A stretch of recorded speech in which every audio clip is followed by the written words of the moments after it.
देश भर में चुनावी माहौल है। 5 राज्यों में विधानसभा चुनाव के बाद लोकसभा चुनाव होने हैं, जिसे देखते हुए राजनीतिक दल दोनों चुनावों की तैयारी में जोर शोर से जुट गए हैं। हमारे थंबनेल में आपने देखा होगा कि टूटा गठबंधन और 164 सीटों पर बीजेपी को लगा झटका।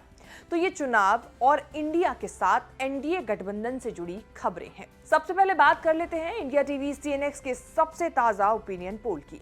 इंडिया टीवी सीएनएक्स ने लोकसभा चुनाव को लेकर 17 राज्यों की 282 सीटों का सर्वे कराया है।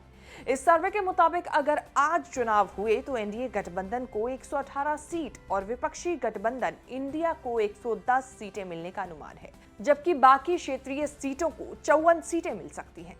यानी कहने का मतलब ये हुआ कि 17 राज्यों की 282 सीटों में से 164 सीटें विपक्षी गठबंधन और अन्य क्षेत्रीय दलों के खाते में जा रही हैं। अब हम आपको दिखाते हैं राज्यवार सर्वे, किस राज्य में किसको कितनी सीटें मिल रही हैं। इंडिया टीवी सीएनएक्स के ओपिनियन पोल के मुताबिक मध्य प्रदेश की 29 सीटों में से बीजेपी को 25 सीटें मिल सकती हैं। पिछले चुनाव के मुकाबले 3 सीटों का नुकसान हो रहा है, जबकि कांग्रेस 4 लोकसभा सीटें जीत सकती है। इसका मतलब कांग्रेस को 3 सीटों का फायदा हो रहा है।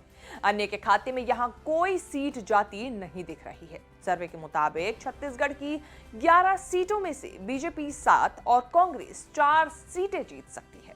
यहां पिछले चुनाव के मुकाबले बीजेपी को 2 सीटों का नुकसान हो रहा है और कांग्रेस को 2 सीटों का फायदा। राजस्थान की बात करें तो राज्य की 25 लोकसभा सीटों में से बीजेपी 23 सीट जीत सकती है और कांग्रेस को 2 सीटें मिलने का अनुमान है। पिछले चुनाव के मुकाबले यहां भी बीजेपी को 1 सीट का नुकसान हो रहा है और कांग्रेस को 2 सीटों का फायदा। 3 राज्यों के जो सर्वे हमने आपको दिखाए, इसमें एक चीज आपने गौर की होगी कि ये बीजेपी की सीटें कट रही हैं और कांग्रेस को पहले के मुकाबले फायदा होता नजर आ रहा है। अब दूसरे राज्यों की बात कर लेते हैं। सर्वे के मुताबिक असम की 14 सीटों में एनडीए को 12 और इंडिया को 1 सीट मिल सकती है, जबकि 1 सीट अन्य के खाते में जा सकती है।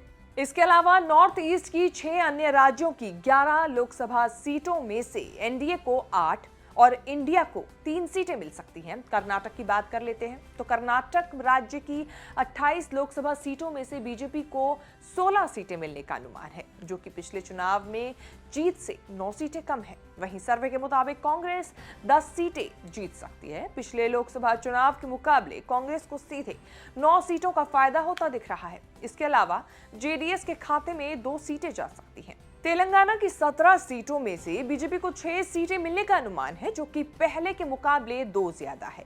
वहीं बीआरएस को 8, कांग्रेस को 2 और एआईएमआईएम को 1 सीट मिल सकती है। सर्वे के मुताबिक आंध्र प्रदेश की 25 सीटों में से वाईएसआर कांग्रेस पार्टी 15 सीटें जीत सकती है।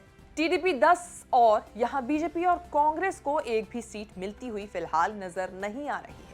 केरल की 20 सीटों में से एलडीएफ को 4 और यूडीएफ को 16 सीटें मिलने का अनुमान है। एनडीए को यहां भी 1 सीट नहीं मिल रही। इंडिया टीवी सीएनएक्स के ओपिनियन पोल के मुताबिक तमिलनाडु की 39 लोकसभा सीटों में से डीएमके को 21 और एआईएडीएमके को 6 सीटें मिलने का अनुमान है। सर्वे के मुताबिक कांग्रेस यहां 7 सीटें जीत सकती है। तमिलनाडु में भी बीजेपी का खाता खुलता नजर नहीं आ रहा है। अब पश्चिम बंगाल और उड़ीसा की बात कर लेते हैं। पश्चिम बंगाल की 42 सीटों में से टीएमसी को सबसे ज्यादा 30 सीटें मिलने का अनुमान है, जबकि बीजेपी को 10 और कांग्रेस को 2 सीटें मिल सकती हैं। लेफ्ट को 1 भी सीट नहीं मिल रही है।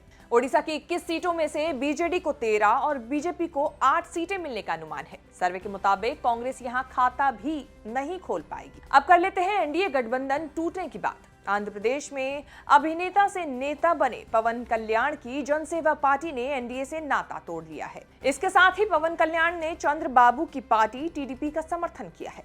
कुछ दिन पहले ही तमिलनाडु में एआईएडीएमके ने एनडीए से गठबंधन तोड़ने का ऐलान किया था। इसके बाद अब पवन कल्याण की पार्टी ने एनडीए से किनारा कर लिया है। जनसेवा पार्टी ने 2020 में बीजेपी से हाथ मिलाया था। तब दोनों ने मिलकर ये फैसला किया था कि दोनों स्थानीय चुनाव और 2024 के चुनाव मिलकर साथ लड़ेंगे, लेकिन बात नहीं बन पाई और गठबंधन टूट गया। पवन कल्याण की जनसेना पार्टी ने तेलंगाना में विधानसभा चुनाव लड़ने का ऐलान भी किया है।